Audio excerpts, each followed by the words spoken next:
What do you say to the likes of Jim Rickards and Peter Schiff was the same? I know these are all your buddies, and they said, you know, one day it would just disappear. It's possible.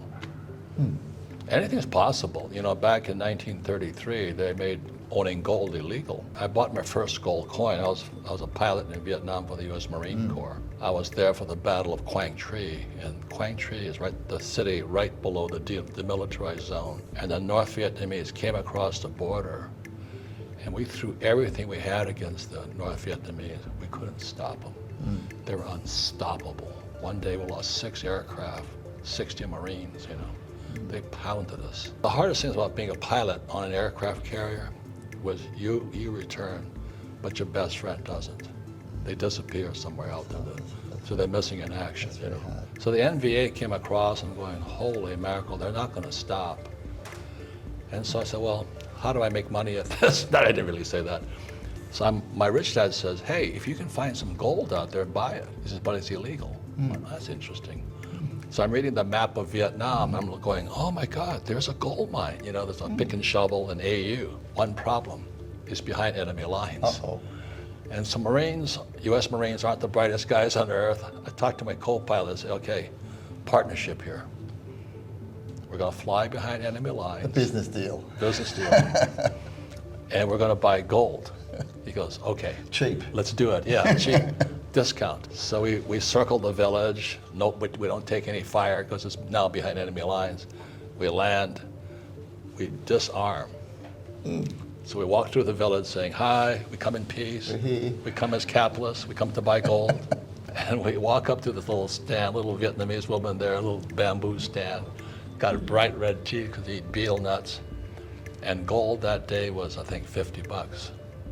$50, you know, going, man, it's expensive. But it used to be 35. So I offered her 40. She went, spot.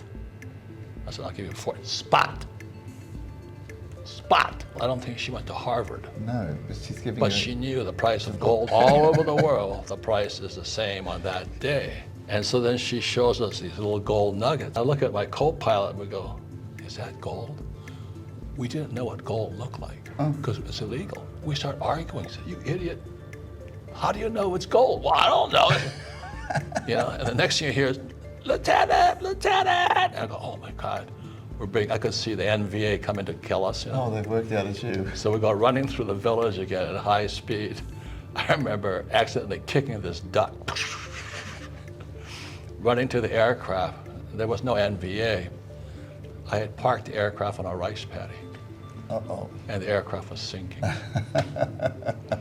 So the 2 pilots, because we're the biggest, go behind the boom like this, and the crew chief gets in and starts the engine, and he starts rocking it, trying to get out of the mud, and mud's flying everywhere. So we're flying back to the carrier covered in mud, and we land on board the carrier, and instead of gunshots, we're covered in mud. So don't ask any questions to go back in. So that was my first foray into gold. It was a good economic lesson right there. Yeah, but I bought one in Hong Kong, a Krugerrand, you know. Oh, yeah. I had to smuggle it in. That's when I knew there was something goofy.